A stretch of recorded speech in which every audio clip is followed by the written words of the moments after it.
Hello, my name is Anil Avadatta and I'm currently doing a summer internship program at the Sparks Foundation. So the task is to create a basic banking application of 10 users. I have already created the dummy database. It should also contain the following flow structure. Now I've created the app using Android Studio and Java. So these are my Java files and these are my XML files. The XML files basically creates the interface of the app. So we basically go to the dbcon.java file. In this Java file we have various functions that are required for this application. So first we need to create two user tables, that is user data table and transaction data table. The insert user function basically inserts the dummy database into user data table. The insert transaction function basically inserts the data to transaction data table. The update function basically updates the values of user 1 and user 2 into user data table. The view user function basically finds the data from the user data table, and view transaction data retrieves the data from the transaction data table.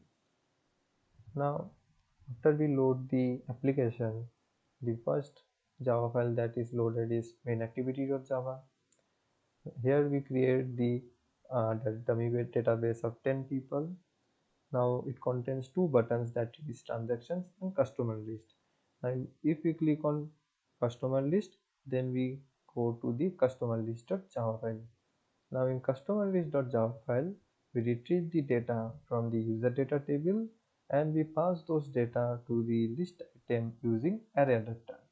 Now suppose if we click on any of the list item, then we go to the user2.java file to select the second user for transaction.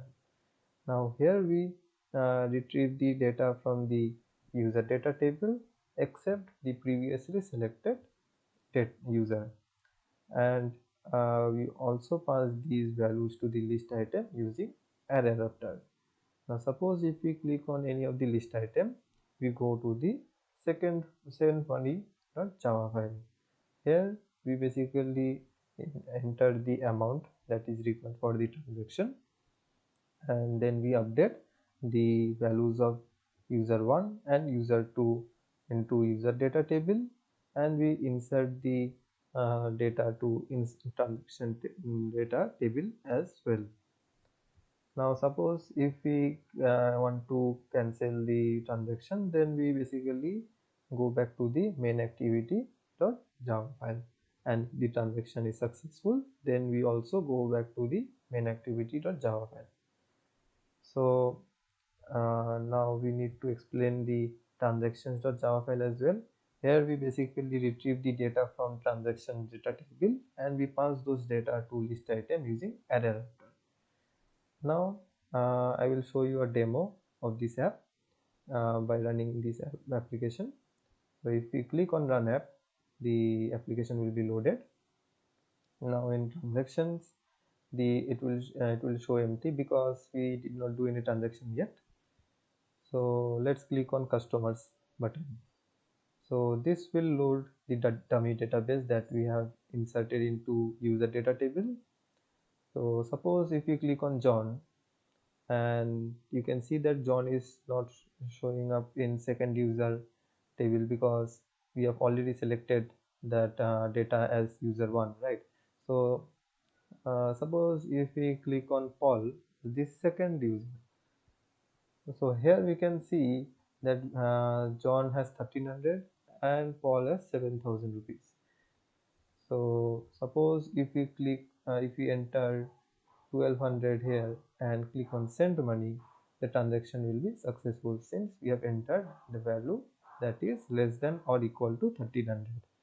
Now if we click on transactions, we will see that 1200 rupees was deducted from John's account and it was added to Paul's account. Now we can verify that by clicking on customers again, and we can see that John has only 100 rupees left and the value of Paul has increased by 1200. Now suppose if we click on John again and we want to change the first user.